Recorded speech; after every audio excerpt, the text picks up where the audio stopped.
Has this been done before, and what are the reactions? We'll discuss all of that. Also tell you about the collision of two aircraft in Washington, D.C. One passenger plane and one military helicopter. They crashed into each other in the air. All 67 people on board are feared dead. Also in focus, India has officially joined the AI race. The government of India says that the country's very own version of ChatGPT or DeepSeek will be ready soon. Meanwhile, OpenAI is struggling with bad headlines, copyright lawsuits and former employees speaking out. Is their CEO Sam Altman coming to India? Who are the Indians in Canada's prime ministerial race, and can they make it? Why Bangladesh wants to scrap deals with India, how America is trying to revive supersonic aviation with its own version of the Concorde called the Boom Supersonic XB-1. How India's market regulator is cracking down on financial influencers, why Neymar is leaving the Saudi club Al Hilal after scoring the most expensive goal in history. And what is China's artificial sun? Which other countries have it? All this and more coming up. The headlines first. A man who repeatedly burned the Quran in Sweden in 2023 is shot dead. He was an Iraqi refugee. 5 people have been arrested. Sweden's Prime Minister hints at the involvement of a foreign power. The Quran burnings had strained Stockholm's relations with several Muslim nations. Hamas releases 3 Israeli hostages and 5 Thai nationals. Israel slams the chaotic handover and delays the release of Palestinian prisoners. Israel also cuts ties with the UN Agency for Palestinian Refugees after accusing it of providing cover for Hamas. America's economic growth was steady in 2024. It was helped by consumer and government spending. The world's biggest economy grew at an annual rate of 2.3% in the fourth quarter, but growth in the Eurozone slowed to a halt in the last quarter, with Germany and France facing economic headwinds and political instability. The Southern African bloc calls an emergency summit on the DR Congo crisis. The meeting will be held tomorrow in Zimbabwe's capital, Harare. The Rwanda-backed M23 rebels have captured most of the regional capital, Goma. South African president calls his Rwandan counterpart to demand a ceasefire. And Indian cricket star Virat Kohli returns to domestic cricket, but the Ranji Trophy match was marred by chaos. Large crowds flocked outside the venue. Few fans were injured in the mayhem. Kohli is playing a Ranji Trophy match after 12 years.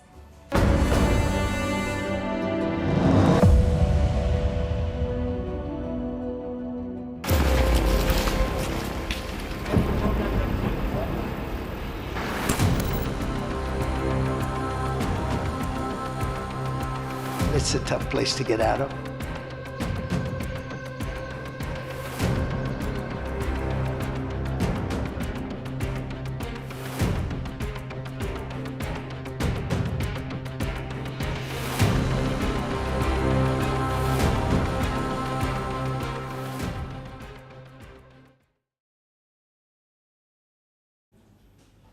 Donald Trump's migrant crackdown continues. We've seen lightning raids, mass arrests, quick deportation, and now a nuclear move. President Donald Trump wants to send some illegal migrants to Guantanamo Bay. I'm sure you've heard of this place. It's the closest thing we have to Azkaban, a prison in the middle of nowhere, a place where laws do not apply. This is where Trump wants to hold illegal migrants. Not all of them, though, just the criminals. Listen in. Today, I'm also signing an executive order to instruct the Departments of Defense and Homeland Security to begin preparing the 30,000-person migrant facility at Guantanamo Bay. We have 30,000 beds in Guantanamo to detain the worst criminal illegal aliens threatening the American people. Some of them are so bad we don't even trust the countries to hold them because we don't want them coming back, so we're going to send them out to Guantanamo. This will double our capacity immediately, right? And that's a tough place to get out of. Let's look at the map first. This is where Guantanamo Bay, or Gitmo, is located, on the southeastern tip of Cuba. It was leased to the United States way back in 1903. But Cuba's communist leaders reject American claims now. They say Gitmo is illegally occupied. Irrespective, the US controls this land. After 9/11, the US built a military prison there. Dozens of terror suspects were held in that prison. At its peak, nearly 800 of them. Now, Gitmo had a special purpose for the Americans. It was technically foreign land. American laws did not apply over there, so prisoners were put in cages. They were tortured, waterboarded, and electrocuted.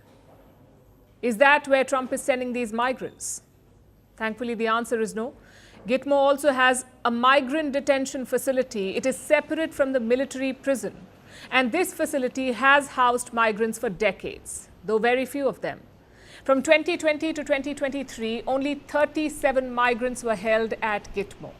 President Trump's plan is to ramp it up. He has ordered the construction of a much larger facility with a capacity of 30,000 beds. Trump says this facility is only for criminal migrants. But still there is some confusion, like how long will the migrants stay there? Will they serve out their sentences or will they be deported? Trump's new defense secretary says it is not permanent detention. It is more of a temporary transit, a holding area before deportation. It's folks who maybe are in transit to their home country or a safe third harbor country, and it's taking a little time to move with that processing or the paperwork. Better they be held at a safe location like Guantanamo Bay, which is meant and built for migrants, meant and built to sustain that away from the American people as they are processed properly to where they came from. Cuba has slammed this move. Their president lashed out on social media. He called it a brutal act by Trump. But let's get a couple of things straight here. These are criminal aliens. No country will tolerate illegal migrants unleashing crime. It has every right to deport them. Having said that, a few questions still remain. One, why Gitmo? Why not a facility on mainland America? Maybe because it wouldn't have the same chilling effect. Everyone knows that Gitmo is notorious. So maybe the goal is deterrence, to make migrants think twice before sneaking into the US. The logic is sound, but the ethics, not so much. It reeks of secrecy and violations. The second question is, who will Trump send to Gitmo? He says criminal illegal migrants will be held there. Until now, that was a pretty clear definition. People convicted of crimes after entering the United States illegally. Those were criminal illegal migrants. But not according to the new Trump administration. They say every illegal migrant is a criminal. Listen to this.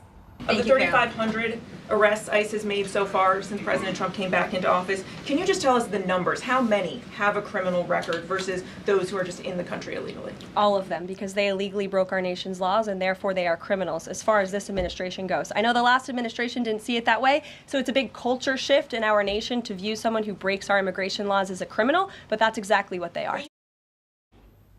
The US law does not support this. In America, illegal migration is a civil offense. It is not a criminal violation. If you're caught, you are entitled to an immigration hearing. Only after that can you be deported. This is the existing law of the United States of America. If President Donald Trump wants to change that, he is more than free to do it. He's got a majority in both chambers of Congress. So why doesn't he take the legal route for this? Because even some Republicans, even people from his own party, do not like his policies. This is a classic shock and awe tactic. Do as much as you can before the system wakes up. Because Trump's case is very weak. He says there are millions of criminal illegal migrants in the United States, which is simply not true. In the past 40 years, 4 decades, there have been 425,000. And they're not roaming freely. They're serving sentences in American jails. After the sentence, they will be deported. If you add all of this together, one thing becomes quite clear. Trump's immigration plan is not a systematic one. It's a blitzkrieg. Dozens of lawsuits have been filed against it, especially the rapid arrest and deportation of migrants. If a judge blocks it, Trump does not appear to have a plan B. That's how things are at the moment. Let's see how long this crackdown lasts.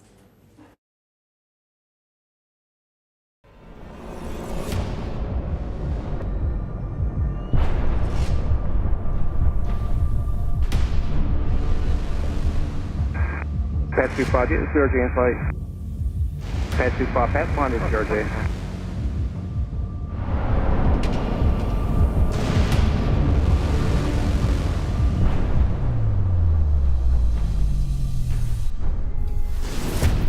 Lucy 347, go around, climb, maintain 3,000, flight.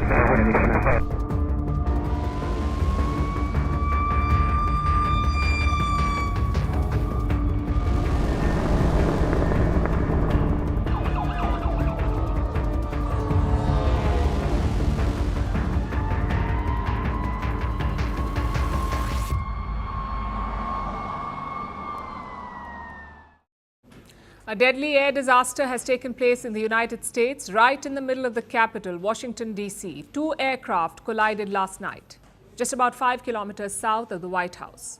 One was a passenger plane. The second was a U.S. military Sikorsky H-60 helicopter, better known as a Black Hawk. The crash took place just beside the Ronald Reagan Washington National Airport. Take a look at this.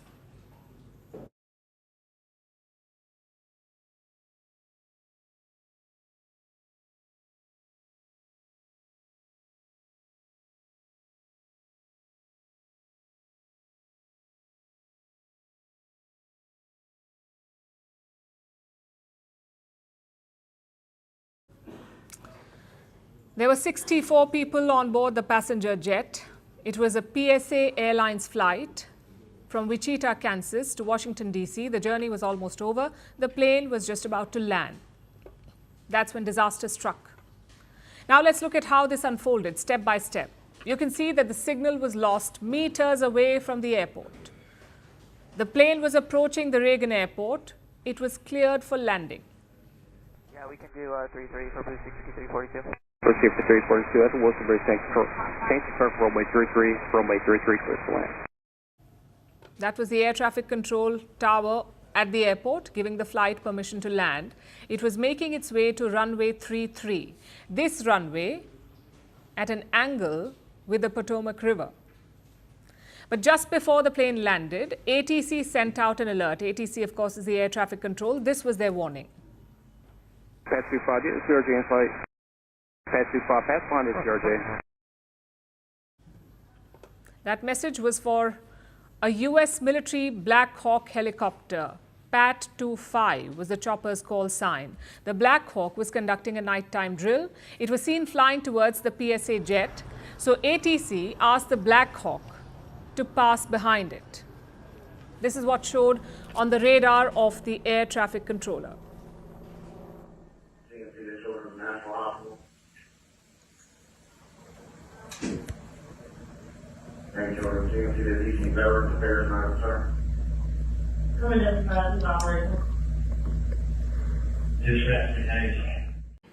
You can clearly see the airport runways in the triangle pattern. The passenger plane had the call sign CRJ7. It was turning into the designated runway, which is runway 33, but for some reason the helicopter turned in the same direction.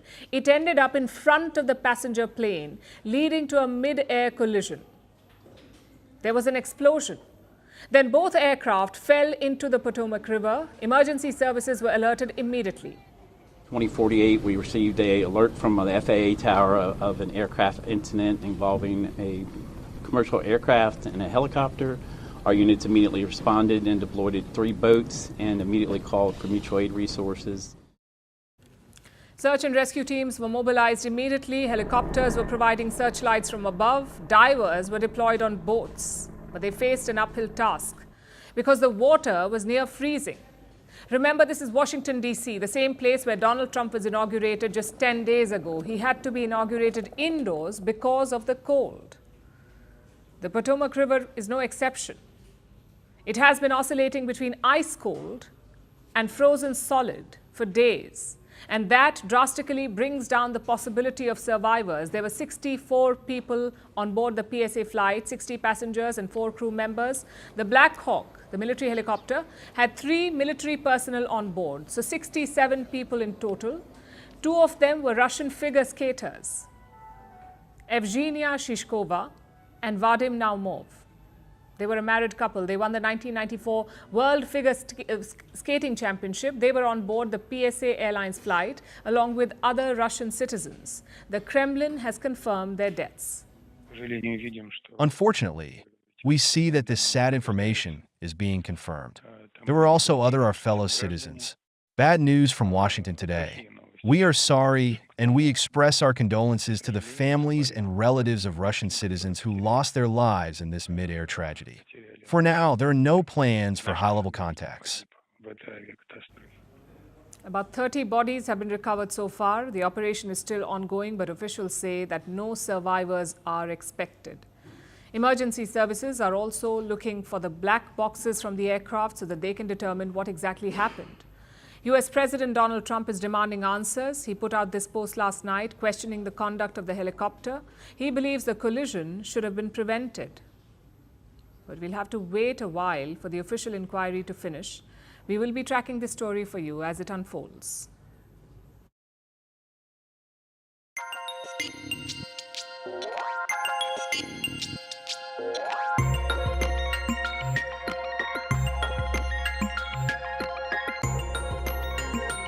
We believe that there are at least 6 major developers who will be able to create foundational models in the next 8 to 10 months.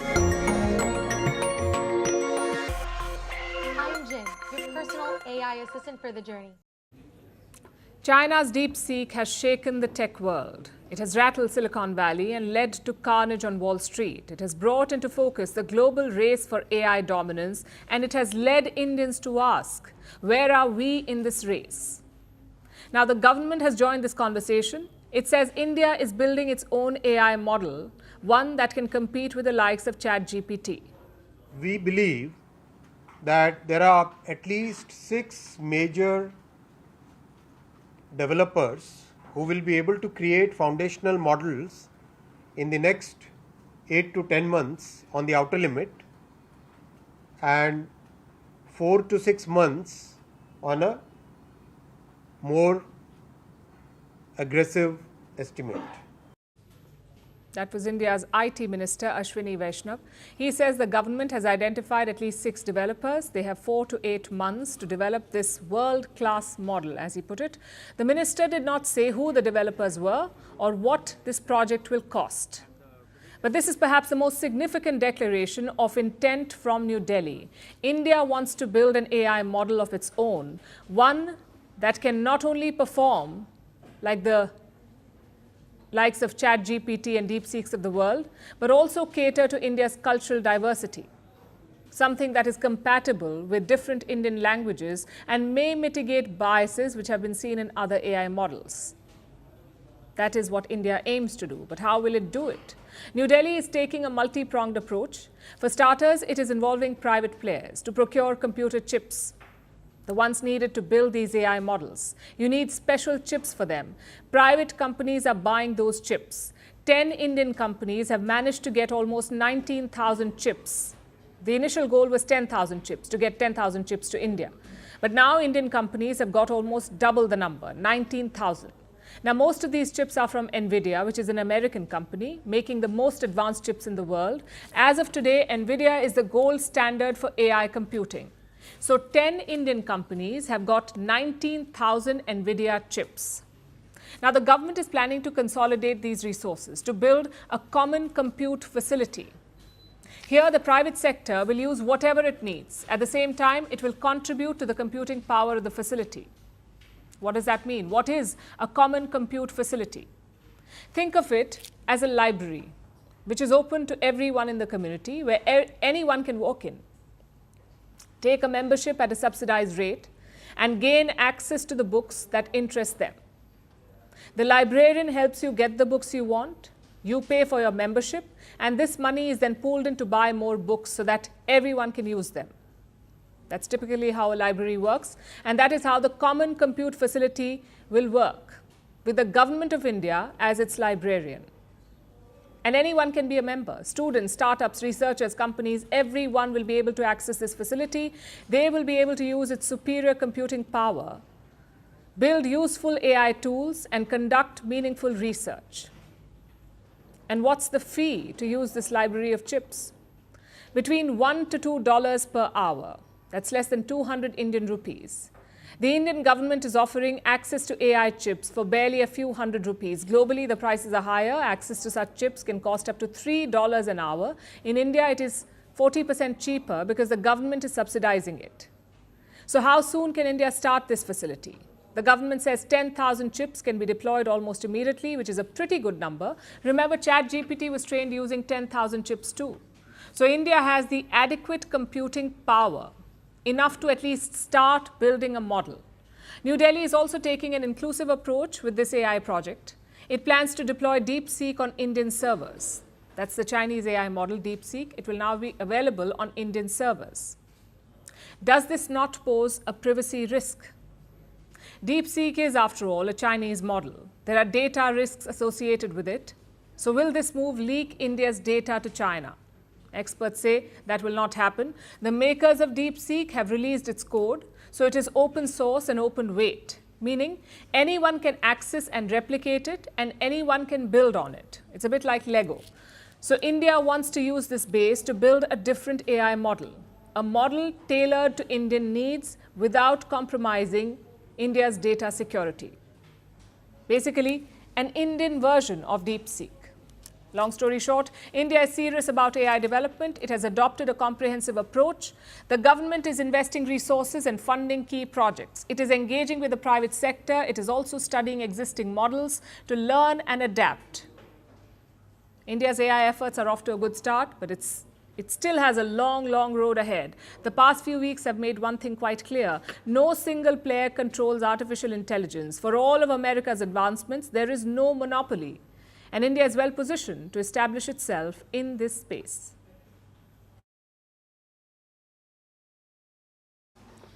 Meanwhile, OpenAI remains in news for all the wrong reasons. It's been a wild fortnight for this company, almost like a tech soap opera with fewer tears and more code. First, OpenAI jumped into a $500 billion venture, a project called Stargate. Then, out of nowhere, a Chinese AI model came swinging, a model called DeepSeek. It smashed OpenAI's dominance. In a plot twist, OpenAI CEO praised the competitor. Sam Altman is the CEO. He called DeepSeek impressive. It's like Ronaldo saying Messi is pretty good. But just when it was turning all wholesome, OpenAI pulled a fast one. They began accusing DeepSeek of copying their tech. They say the Chinese company used OpenAI's work to train DeepSeek models. OpenAI says it has the evidence. Now, this so-called evidence is not public yet, so we'll have to take their word for it, but it's hard to miss the irony here. OpenAI is having a meltdown. And why? Because someone may have done what they have been doing for years. This is a company that has been training on copyrighted material with no shame. Books, news articles, music, YouTube videos, even that high school essay that you wrote on Shakespeare. OpenAI has spared nothing to train its models. It has literally been ripping off other people's work to get ahead. So what's the fuss about now? And this is not even a secret. OpenAI's leadership has talked about it. Sam Altman himself has acknowledged it. So why are they playing the victim now? They should know the copy-paste button works both ways. And while OpenAI is crying foul, they're literally in the middle of a copyright lawsuit here in India. The case began last year. It was filed by news agency ANI. They accused OpenAI of improperly using copyrighted content. You know, like scraping and reproducing material from news websites without permission. Now, several Indian media giants have joined the case, including companies like Network 18 and other digital publishers. The idea is to hold OpenAI accountable. And what's the response? Well, OpenAI wants to block this bid. Some reports even suggest that Sam Altman himself is planning a visit to India. The last time he did this was in 2023. There were no legal headaches then, but this time it's a whole different story. And we can see why. India is ChatGPT's second biggest market after the United States. It cannot afford to lose this market. So between lawsuits and a new competitor, OpenAI was barely catching its breath when another bombshell dropped, this time from a former employee, a former OpenAI safety researcher. He has gone public. His name is Steven Adler. He left OpenAI last November. He called it a wild ride. Now he says OpenAI and other companies are taking a very risky gamble, especially with artificial intelligence, artificial general intelligence. That's the type of AI that could match or exceed human intellect in every aspect. Remember all those sci-fi movies with a villain robot? This is that stage, or at least that's what we are told. So it's a warning that AI could be moving too fast, and the consequences may be far more serious than we imagine. And that's the real question. Is OpenAI pushing technology forward, or is it pushing us over a cliff? This company wants to lead the AI revolution, yet it is fending off lawsuits, battling new competitors, and now even its own former employees are sounding the alarm. OpenAI may want to control the future, but right now it can barely control the headlines.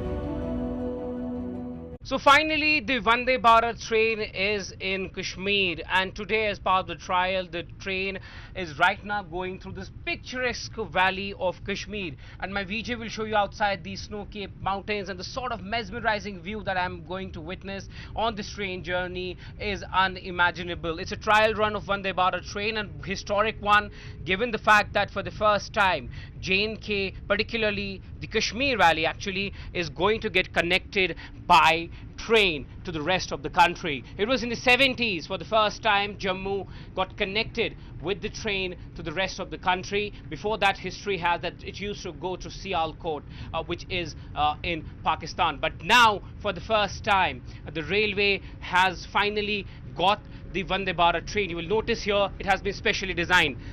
These windows are heated, so if there is snowfall, it will ensure that there is no snow that hampers your view. There is heating, there is air conditioning, there is maximum comfort, and there are other small tweakings done by the Indian Railway to ensure that this Vande Bharat train runs smooth in Kashmir. There was an internal train which used to run, which was inaugurated during the UPA time, but then after several years, this project was ongoing, and this is a major and a massive project that is ongoing, which is now just completed actually, and we might hear the inauguration taking place very soon. And it's a very comfortable seating that we notice here, and if you look at around me, it feels like it's going smooth. Must be going 80 plus at the moment at the speed, but it looks very smooth and comfortable ride. Now this train will pass through 38 tunnels, which covers more than 115 plus kilometers of your journey once you start from Katra. But people have been saying that what they actually need is a direct rail between Delhi to Srinagar, and that will actually help tourism, that will actually help people commute, students and people from all walks of the life. But nonetheless, this project is landmark and historic, which will soon be inaugurated, and the country will have for the first time access to Kashmir through the road link, and people would have to actually buy air tickets during the winter time at a very high cost. But now with the train coming to Kashmir, you will have comfort and luxury to travel outside. But there are issues. People want the train should come to Kashmir directly instead of stopping in Katra, and it should directly come to Kashmir. One has to see that what happens with that. But yes, this project has been massive. There are bridges including the icon.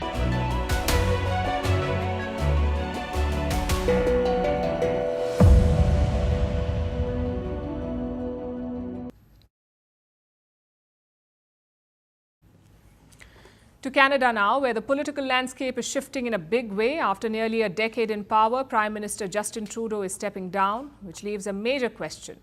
Who will take over? The Liberal Party, which is Trudeau's party, is scrambling to find a new leader. And there are a few Indians in the mix, the likes of Ruby Dhalla, Chandra Arya and Anita Anand. Will one of them make it to the top? We don't know yet, but with a potential no-confidence vote looming, their job might not last long. Our next report tells you more. Justin Trudeau is on his way out. After 9 years, he's stepping down as Prime Minister. Which means one big question: who takes over? Canada's Liberal Party needs a new leader fast. The decision comes March 9th, and that person will be the Prime Minister. But for how long? The Conservatives want an election. Parliament reconvenes in March. A no-confidence vote could bring the government crashing down. So who's willing to take this short, high-stakes job? Several names are already in the mix. But a few Indian ones are making the noise. The first is Ruby Dhalla. She was born to Punjabi immigrants in Winnipeg. At the age of 10, she wrote a letter to then Indian Prime Minister Indira Gandhi. It was about Operation Blue Star, and Gandhi even personally replied to her. In 1993, she took part in the India-Canada beauty pageant. She even acted in a Hindi movie before becoming a chiropractor. Soon after, she ventured into politics. From 2004 to 2011, Dhalla served as a Member of Parliament for the Brampton-Springdale constituency. She made history with her tenure, and now she hopes to make history again by becoming the first Indian origin woman to become the Canadian Prime Minister. And what's on Dhalla's agenda? She's already made her key campaign promise. She wants to deport illegal immigrants and clamp down on human traffickers. There are over 500,000 illegal immigrants in Canada. This is unacceptable. As the daughter of immigrant parents, I know firsthand that immigrants have helped build our great country. But we must clamp down on human trafficking and those that are here illegally. As your Prime Minister, I promise you, I will deport every illegal immigrant in Canada. Canada's comeback starts now. But she's not the only Indian origin politician in the race. Meet Chandra Arya. He was born in the Indian state of Karnataka. In 2006, Chandra immigrated to Canada. He won federal elections in 2015 and 2019 and went viral in 2022 for speaking Kannada in the House of Commons. ದೇಶದ ಸಂಸತ್ತಿನಲ್ಲಿ ನನ್ನ ಮಾತೃಭಾಷೆ ಕನ್ನಡದಲ್ಲಿ ಮಾತನಾಡಲು ಅವಕಾಶ ಸಿಕ್ಕಿರುವುದಕ್ಕೆ Now, he wants to be Prime Minister. His campaign promises include making Canada a sovereign republic, raising the retirement age, and introducing a citizenship-based tax system.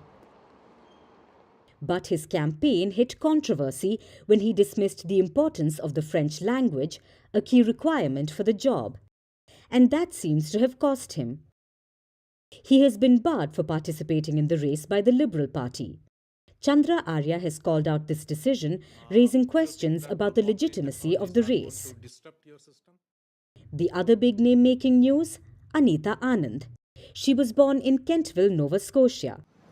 Both her parents are physicians. She started as a law professor before entering politics. And she's held some big jobs like Minister of Public Services and Procurement, where she was praised for securing COVID vaccines. In 2021, she became Canada's Defence Minister. Since 2024, she's led the Transport Ministry. Anand was a top contender for Liberal leader, but she's out as well. She's staying in her current role, and soon she'll be moving on from politics altogether. So Anita Anand is out, Chandra Arya is barred, while Ruby Dhalla is still in the race. The Liberal Party's leadership contest remains wide open. But is this a fresh start for the Liberals? Or just a temporary hold before an election shakes everything up? One thing's for sure, Canadian politics is about to get very interesting.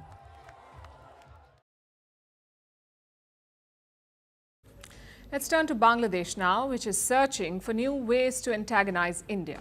They are rewriting history, stirring trouble at the border, cozying up to Pakistan, and now questioning bilateral agreements.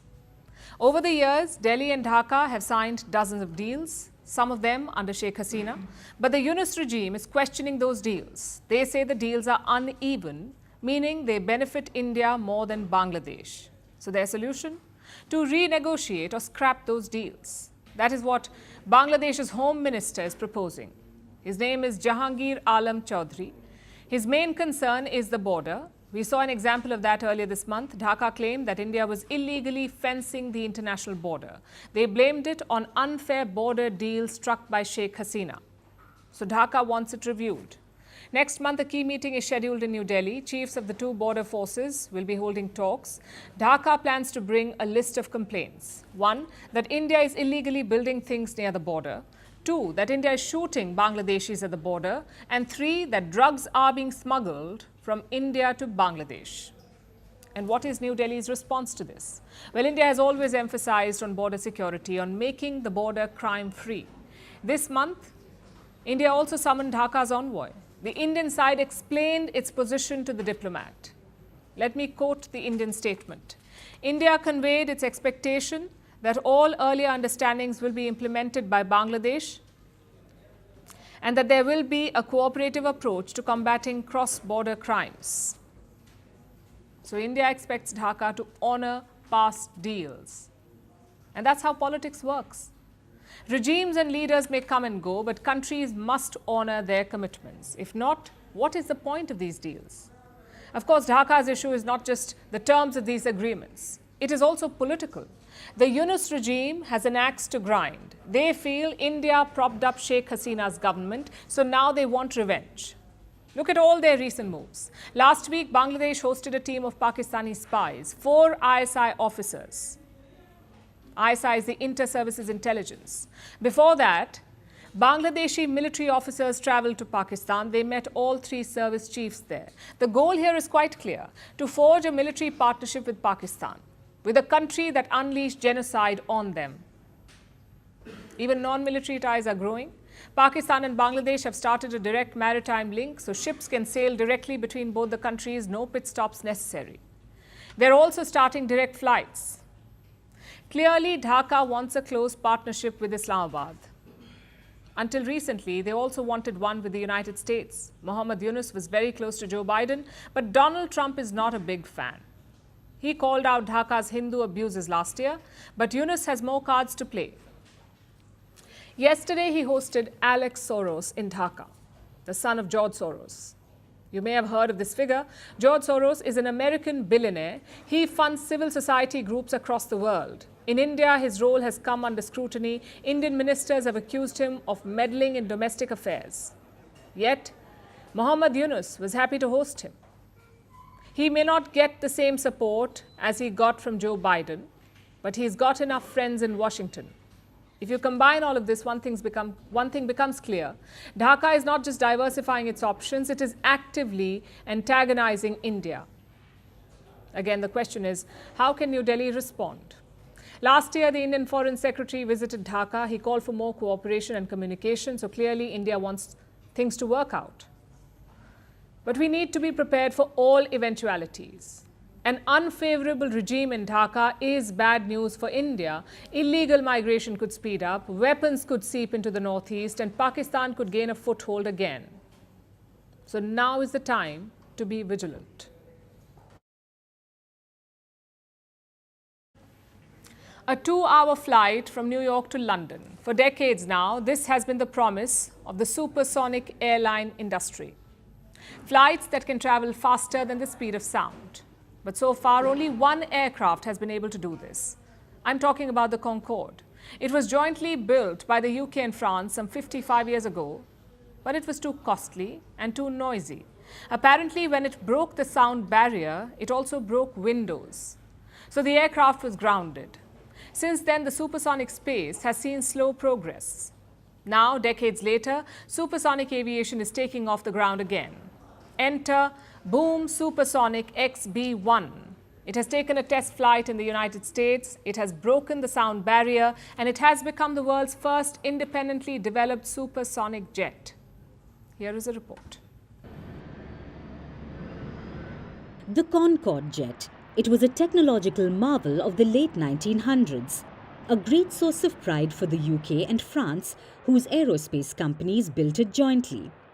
Because the Concorde is the only supersonic airliner that ever flew, it still holds the record for the fastest transatlantic crossing by a passenger aircraft. It flew from New York to London in 2 hours, 52 minutes and 59 seconds. A subsonic flight usually takes about 8 hours to cover the same distance. At the time, 20 Concordes were built. Only 14 were used for passenger service. But the aircraft were noisy and expensive. So in 2003, they were retired. And since then, the remaining aircraft have gathered dust at museums. For something that's faster than the speed of sound, the progress in supersonic travel has been slow. But now, a major milestone holds promise. 55 years after the Concorde took off, Boom Supersonic XB-1 has completed its first supersonic flight. Control your go for Excel to Mach 1.1. Go for Excel, Kestrel gate. Boom is an American company and it wants to build the world's fastest airliner. So this week, its XB-1 aircraft took its test flight in California. It flew at about 35,000 feet, and after about 12 minutes in the air, the jet broke the sound barrier. It accelerated to Mach 1.122, or 1,207 kilometers per hour, or about 10% faster than the speed of sound, and created history. This is the first time an independently developed jet has broken the sound barrier. And it's quite the milestone. And it could be America's answer to the European Concorde. Because it's even better. You see, the Concorde was built in wind tunnels. Every iteration of the model took millions of dollars and many months. So many designs couldn't be tested. Technology has advanced by leaps and bounds since then, from aerodynamics to materials to propulsion. The XB-1 is made almost entirely from carbon fiber composites. They are strong but lightweight at the same time. And the XB-1 doesn't need a wind tunnel. Its aerodynamic design was made using computational fluid dynamics.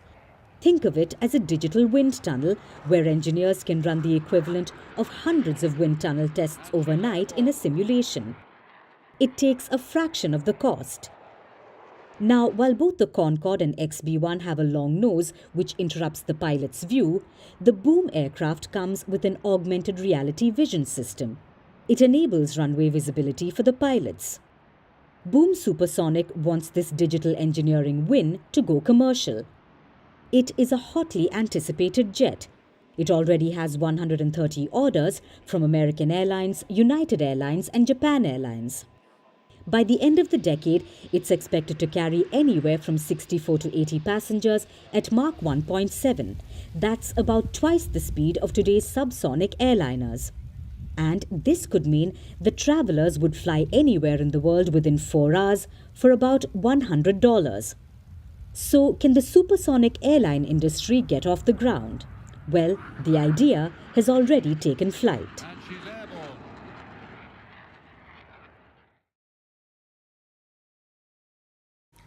It's the age of the influencers. People seem to trust them more than experts, whether it's for their health or their looks or their finances.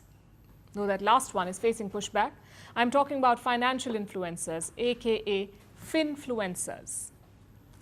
These are people who talk about financial matters, like how much money should you save, where should you invest, and which stocks should you buy. These finfluencers are among the most popular on the internet, but India's market regulator is cracking down on them. That's SEBI, the Securities and Exchange Board of India. Starting in 2023, SEBI cracked down on these finfluencers. Many of them were peddling fake advice. Some were even paid to talk up certain stocks. So SEBI cracked the whip. It asked these financial influencers to register themselves. But one loophole still remained, the so-called educational finfluencers. These are people who teach you about the stock market. At least that's what they claim. In reality, this teaching is just a facade. They sneak in financial advice while giving these so-called lessons. They also use live market prices in their classes, basically tips disguised as lessons. Well, not anymore. SEBI has imposed new rules on these educational influencers or finfluencers. You cannot use live market prices anymore. You can only use prices from at least 3 months ago. Now, the idea is clear. If your goal is education, any price would do. It's the theory that matters, not the price. But if your goal is financial advice, then old prices will not do. They are irrelevant to investors. This is expected to choke financial influencers. They thrive on live market analysis. Without that, they're expected to lose followers. And it doesn't end there. SEBI is also putting registered entities on notice, like mutual funds or brokerage firms. They must not be associated with such illegal influencers. No advertisements, no stock advice, no links of any kind. If such links emerge, then they will face strict action, maybe fines or even suspension. So the message from the Indian regulator is clear: keep it clean. If you want to give financial advice, register yourself. If you want to educate, stick to that. And this crackdown is very important in a country like India. Our financial literacy is just 23%. Yet interest in the stock market is booming. Between 2019 and 2023, nearly 120 million new investors joined. That's almost Japan's entire population. We need to protect these investors. We need to make sure that they get the right advice because, frankly, all finfluencers cannot be trusted. Let me show you a recent report. It looked at stocks recommended by financial influencers. From 2018 to 2022, 70% of these stocks underperformed. Even worse is derivative advice. Now, derivatives is a complicated form of trading. Just know that it's more speculative and more risky. A lot of Indians have been venturing into this field, and it is not going well for them. Indian traders lost 1.8 trillion rupees in the last 3 years. That's $21 billion lost to derivative trading. Plus, the markets seem to be on a downward slide. Both Nifty and Sensex dropped 1% on Monday. Investors lost nearly 10 lakh crore rupees, which is $115 billion US. This sort of a downturn has twin effects. First, it erodes hard-earned savings. And second, it erodes confidence in the markets, making future investments unlikely. If you add scamming finfluencers to this mix, it becomes even more dangerous. So SEBI has taken a move in the right direction. The next step is implementation, enforcing the rules and punishing the violators.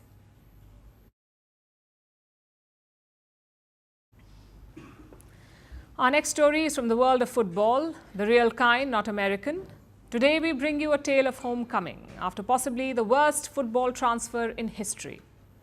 It is the story of Neymar Jr., one of the modern icons of the game, touted to become the next legend from Brazil. But an injury-plagued spell in Saudi Arabia threatened to derail all that potential. So Neymar has decided to return to his roots, saying sayonara to Saudi. He's heading back to where it all began, his Brazilian boyhood club, Santos. But as he bids farewell to the Saudi champions Al Hilal, he leaves them with an unenviable record, the most expensive goal in football history. Here's our report. Neymar, the mercurial Brazilian forward, the country's leading goal scorer of all time. Love him or hate him, Neymar's skills, trickery and eye for goal are legendary, as are his dubious dives and tear-laden theatrics. But that's a story for another time. Today's tale is about his grand homecoming, a return to his roots. Neymar da Silva Santos Jr., that's his full name. And as you can see, Santos is part of it. That is where it all began for Neymar, Santos FC. A legendary Brazilian football club, which has recently fallen on hard times. Santos was founded in 1912, over 112 years ago, and in 2023 it was relegated for the first time in its history. Santos made a quick comeback, topping the Brazilian second tier and securing a promotion last season, but it's still on the path to making a comeback. So who better to help them than the prodigal son hoping for his own reset? Neymar is on his way home, back to his boyhood club after 12 years. Neymar is ditching Saudi Pro League champions Al Hilal. They agreed to terminate their contract by mutual consent. That is what Al Hilal put up on Tuesday anyway. Neymar put up a respectful message as well, thanking Al Hilal fans for their support. He also addressed the elephant in the room, saying he wished that they had enjoyed better times on the pitch. Neymar joined Al Hilal in August 2023. He moved after spending 6 seasons with the French champions Paris Saint-Germain. PSG had bought Neymar from Barcelona in 2017 for a world record transfer fee of 222 million euros. That's about 231 million USD at today's exchange rates. Neymar was lethal for Barca. He was mesmerizing for PSG. And Saudi Arabia wanted that magic too. They paid 90 million euros for Neymar in 2023, about $94 million. It was a large drop in value, but Neymar was getting on in the years. He was already 31. That's usually past the peak for a forward. So PSG didn't mind giving the deep discount. But it's not like Al Hilal got a great deal.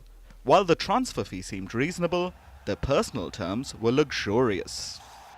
Neymar was reportedly earning 150 million euros a year at Al Hilal, $156 million a year, or about $3 million every single week. Saudi Arabia has the money, that wasn't an issue, but everyone wants a bang for their buck. Sadly for Al Hilal, their record signing turned out to be a terrible investment. Neymar began well enough, getting an assist on his debut, and his first goal a few days later. But then it all went downhill.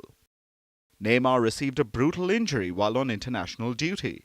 He tore his anterior cruciate ligament, and this sidelined him for over a year. He made his return last October, but only played 2 matches before announcing his departure.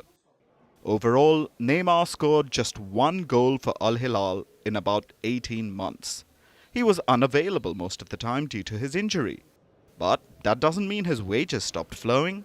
Reports say that Neymar raked in about $200 million in those 18 months. When you add that to the transfer fee, it means Al Hilal paid more than $300 million for 1 solitary goal. That has to be the worst transfer in football history. It's no surprise that Al Hilal agreed to terminate Neymar's contract. But Saudi's loss is Santos's gain. Neymar is now done chasing big money. He has reportedly taken a 99% pay cut. He's going to Santos to rediscover his form and get in shape ahead of the 2026 FIFA World Cup. The Santos contract is for 6 months. Neymar is hoping he gets back to full fitness soon, and after that, who knows? Reports say he's eyeing a European return as well. Will Neymar really be able to get back to his best? Will he mesmerize fans with his antics once again? Or will it be a case of too little, too late?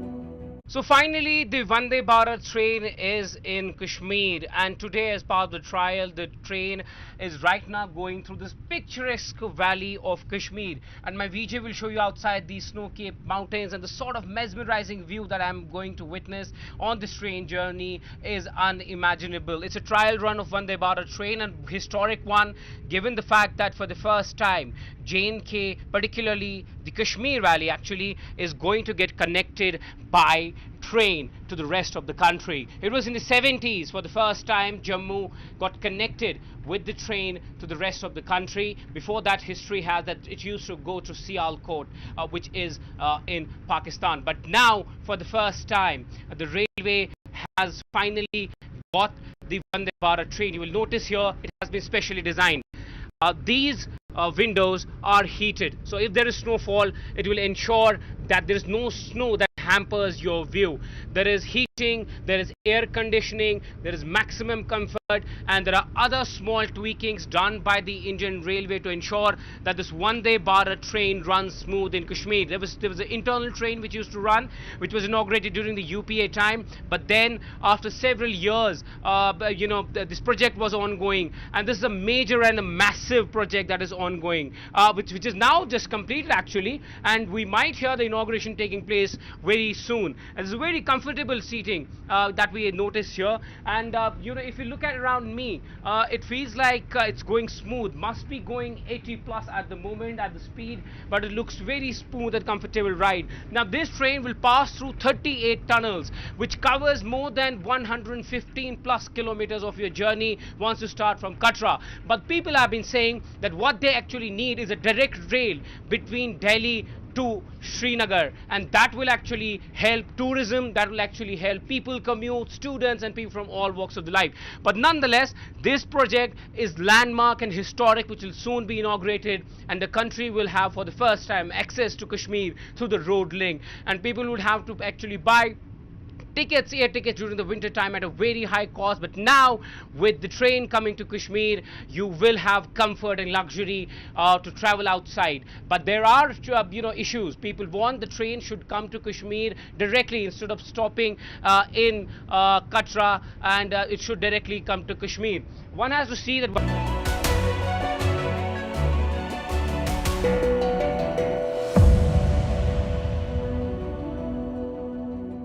The AI race has entered a new chapter A battle of copyright, or rather copy-paste. OpenAI is accusing DeepSeek of stealing its data. Journalists are accusing OpenAI of stealing their data. Meanwhile, podcasters are asking, what is data? It's funny how one industry is just shaking up the stock market, so much so that even serious players are joking about it now. Like Germany's Deutsche Bank. They have dispatched a report to all their clients, and within that report are memes about DeepSeek. That is right. Europe's second largest bank has turned into a memer. It really sums up our world.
Now it's time for Vantage Shots, images that tell the story. Celebrations break out in Tel Aviv's hostage square after Hamas releases Israeli hostages.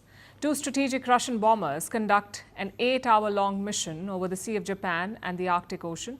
And Vietnam celebrates the Lunar New Year with fireworks. Finally, we are taking you back in history. On this day in 1948, Mahatma Gandhi was assassinated.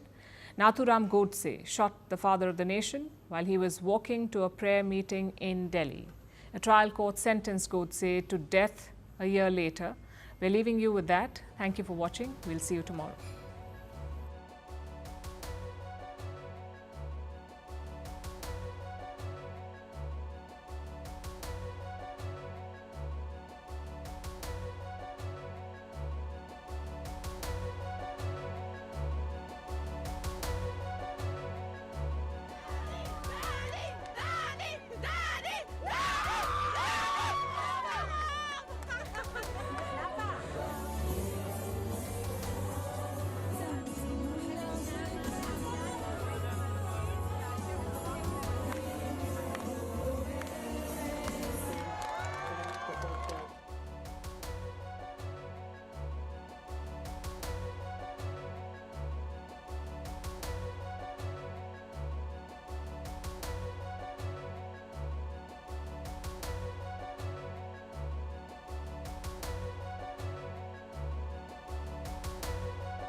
Hello and welcome to CNN News 18 with me, Ayushman Singh Jamwal. Big breaking news coming in right after the tragic crash that took place above the skies in Washington, D.C.